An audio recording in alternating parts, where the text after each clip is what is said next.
بەشداری پێنەکردنی ڕێژەیەکی زۆرتری ژنان لە بوارەکانی میدیا و ئابووری و یاسا و ڕامیاری بووە باسی گەرموگوڕی یەکەمین سیمپۆزیۆمی هاوبەشی سنتەرەکانی جێندەرناسی لە زانکۆی پۆلتەکنیکی سلێمانی و زانکۆی جیهان و هەوڵ دەدرێت لە ڕێگەی ئەو سیمپۆزیۆمەوە بەشداری ژنان و ئاستەنگەکانی بەردەمیان بخرێتە ڕوو. ئەمڕۆ ئەم سیمپۆزیۆمەمان بە هاوبەشی لەگەڵ سنتەری یەکسانەی جێندەری زانکۆی پۆلتەکنیک سلێمانی ساز کردووە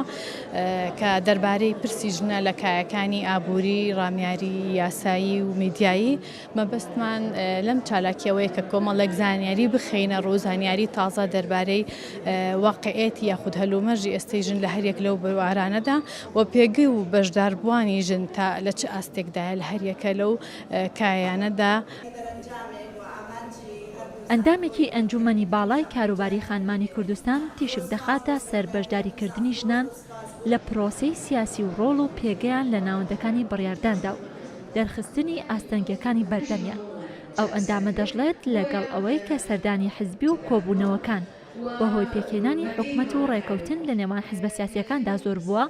بەڵام بەشداری ژنان لەو کۆبوونەوانەدا کەم بووە. نوێ ژنان ببن بە کارکتەر و فیگەرێکی کاریگەر لە پرۆسەی سیاسی، لە دروستکردنی بڕیار، لە داریشتنی بڕیار لە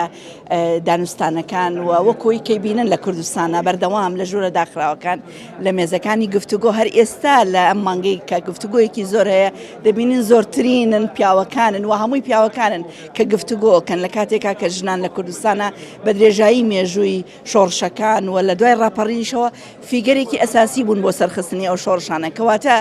نابێت لە ڕووی ڕێژەییەوە یان نابێت لە ڕووی کارکتەریەوە وەکو ژمارە هەبن بەڵام لە ڕووی کردداریەوە بەشدار نەبن. بۆیە ئاستەنگەکانمان زۆرە، ئەویشەوەیە کە کۆمەلگای کوردستانی هێشتا بە تەواوەتی ئامادە نییە بۆ وەڵامدەنەوەی ئەو پێداویستیە یاساییە دەستوریە. هەرچەندە لە پارێزگای سلێمانی ڕێکخراوەکانی ژنان کار لەسەر باڵانسی جێندەری دەکەن و هەوڵ دەدەن لەو ڕێگەیەوە چارەسەرێک بۆ گرفت و ئاستەنگەکانی ژنان بدۆزنەوە. لە هەمان کاتدا ڕێکخستنی سیمپۆزیۆمی لەو شێوەیە و ڕێکخستنی چالاکی جێندەری لە نێوان زانکۆکاندا ئەوە دووپات دەکاتەوە کە ناوەندە زانستی ئەکادیمیەکانیش دەیانەوێت بە شێوەیەکی زانستیانە و سەردەمیانە چارەسەرێک بۆ ئاستەنگەکانی بەردەم ژنان بدۆزنەوە. ڕێزان محەممەد، کورسات نیوز، سلێمانی.